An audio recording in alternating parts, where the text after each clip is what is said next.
Hello guys, welcome back to my channel. কেমন আছো তোমরা সবাই? আশা করছি ভীষণ ভালো আছো। ভগবানের কাছে প্রার্থনা করি তোমরা সবসময় খুব ভালো থেকো। তো চলে এসেছি আরও একটা নতুন ব্লগ নিয়ে। তো চলো এখান থেকে ব্লগটা স্টার্ট করা যাক। তো তোমরা তো দেখতেই পেয়েছিলে মেজদিকে নিয়ে আমি মেজদির বাড়ি থেকে আমার বাড়ি এসেছিলাম। তো ওর থাকার কথা ছিল 2-3 দিন, কিন্তু না, তার পরের দিনেতেই উনি বাড়ি চলে যাবেন, কারণ মাসিমণি আর মেসোমশাই এসেছিল একটা কারণে। তো সেই কারণেতে দিদি বলে তাহলে আমিও আর থাকবো না, যেহেতু একবার এসেছে তাহলে আবার আমাকে সেই পরে যেতে হবে যে করেই হোক। তো বাবা মা যখন এসেছে বাবা মার সাথেই চলে যায়। তো মনটা ভীষণ খারাপ হয়ে গেছিলো যে থাকবো বললো, ডোডোকে অনেকদিন পর 2-3 দিন পাবো, বেশ মজা লাগছিল। নাহলে তো সেই একঘেয়েমে একা হয়ে গেছিলাম, একদম ভালো লাগছিল না। কিন্তু ওর আবার মন ঘুরে গেছে, বলছে আমি না চলে যাবো। তো যাই হোক, তা চলে যাবে বলছে, যখন আটকিয়ে রাখা যাবে না, যতই বলছি থাকবে না। তো সেই কারণে বললো পরে ঠিক আসবো, সামনে তো রান্না আছে, রান্নার সময় আসবো, এখন চলে যাই, তখন এসে বরঞ্চ 2-3 দিন থাকবো। আমি বললাম ঠিক আছে। তো তারপরে উনি বেরিয়ে পড়লেন রেডি হয়ে, আর খাওয়া দাওয়া করে যেতে বললাম, কিছুতেই কেউ খাওয়া দাওয়া করে গেল না।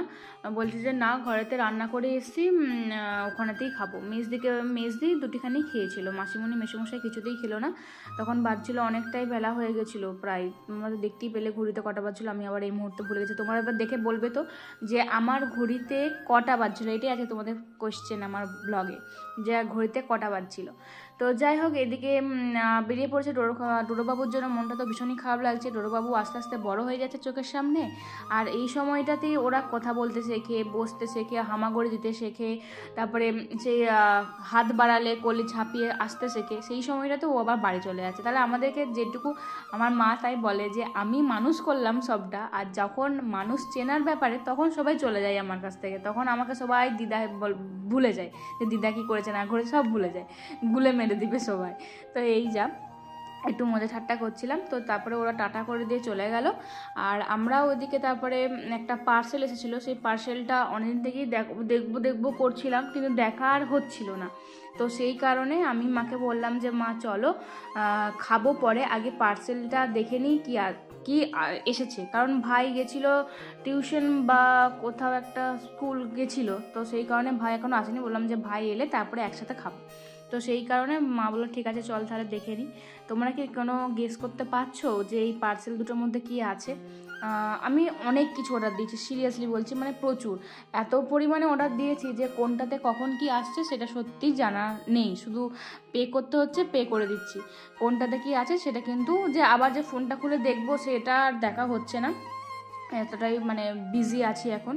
তো প্রথমেই দেখতেই পেলে যে এই যে একটা মানে গাছ এসেছে। গাছ বলতে নিচে কোনো টব নেই, কিন্তু জাস্ট উপরের জিনিসটা এসছে, গাছ পাতা এইসব এসছে। তো দুটো পার্সেলে এইগুলো এসছে। এগুলো হচ্ছে যে বড়দিদির ফোন থেকে অর্ডার দিয়েছিলাম, তো তাই জন্যই বুঝতে পারছিলাম না যে কী এসছে না এসছে। তো তারপর খোলার পর বুঝলাম যে ওই গাছের পাতাগুলো অর্ডার দিয়েছিলাম।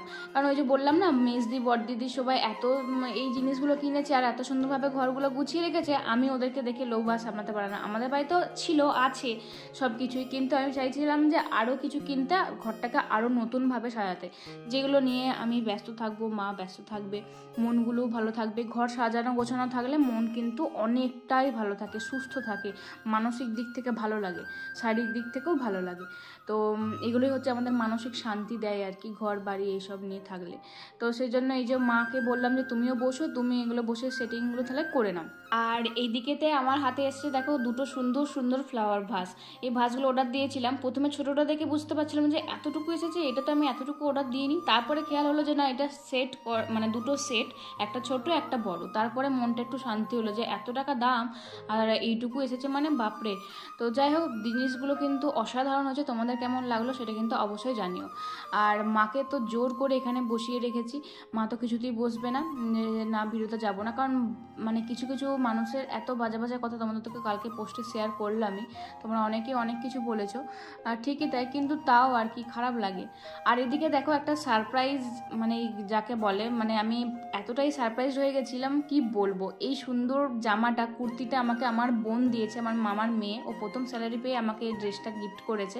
আমি তো জাস্ট অবাক, আমি মানে ভেবেই পাচ্ছিলাম না যে এটা কে অর্ডার করেছে। আমি তো অর্ডার করিনি। আমি ওকে একবার বলেছিলাম যে তোর এই কুর্তিটা খুব সুন্দর, তুই আমাকে লিঙ্কটা দিস। তো ও দেখছি একদম অর্ডার দিয়ে দিয়েছে, একদম পেড করে দিয়েছে, আমার বাড়িতে এসে হাজির। তোমাদেরকে তো দেখালাম উপরে যে ওই ছোটো বড় স্ক্রিনটাতে, যে আমি পুরোই অবাক হয়ে গেছিলাম সিরিয়াসলি। তো যাই হোক, ওটা তো খুবই সুন্দর হয়েছে কুর্তিটা। আর পুজোর জন্য বেশ সিম্পলভাবে ভালোই হবে। আর এই যে সুন্দরভাবে সাজিয়ে দিলাম, ফ্লাওয়ার ভাসটা এখানে রাখলাম, ছোট ফ্লাওয়ার ভাসটা ডাইনিংয়ে সোফার কাছে রাখলাম। তো এই ছিল। তারপরে আমরা খাওয়া দাওয়া করে নিয়েছিলাম। আর খাওয়া দাওয়া করে নেওয়ার পরে আবারও দুটো পার্সেল এসে গেছে। তো সেগুলো আর ভিডিও করা হয়নি যে পার্সেলটা এসেছে বা কিছু, তো করা হয়নি। তারপরে আমি আবার খুলতে বসে পড়েছিলাম পার্সেলগুলো। পার্সেল ওপেন করতে কার কার ভালো লাগে বলো তো আমার মতন? অবশ্যই কিন্তু কমেন্টে জানিও। আমার তো দারুণ লাগে। আর এই ছোট্ট কিউট সানফ্লাওয়ারটা আমি অনেক দিন থেকে চোখে পড়েছিল, অনেক দিন থেকে অ্যাড টু কার্ট করে গেছিলাম, যেটা আমি কিনবই, যতটুকুই আসুন না কেন আমি কিনবই। এত ভালো লাগছিল দেখতে, এত কিউট এটা। আর যেখানেই রাখবে সেখানটাতেই সুন্দর লাগছিল, এতটাই কিউট, এতটাই সুন্দর। তো তোমাদের কেমন লাগলো অবশ্যই কিন্তু জানাবে। আর এইদিকে দেখতেই পাচ্ছ, একটা অর্ডার দিয়েছিলাম বেডশিট।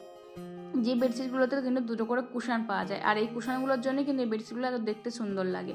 তো এই যে দুটো কুশান তো এসে গেছে, আর এদিকে আছে দুটো বালিশের ওয়ার। আর আমার ভাই ফোনটা ধরে আছে, সেজন্য ও সবসময় তাড়াতাড়ি বলছে তাড়াতাড়ি করো, আমি কিন্তু ফোনটা রেখে দিয়ে পালিয়ে যাবো, ফোনটা রেখে দিয়ে পালিয়ে যাবো, শুধু এই করে যাচ্ছে। নাহলে একটু শান্তিতে একটু ধরেও দেবে না আমাকে ফোনটাকেও।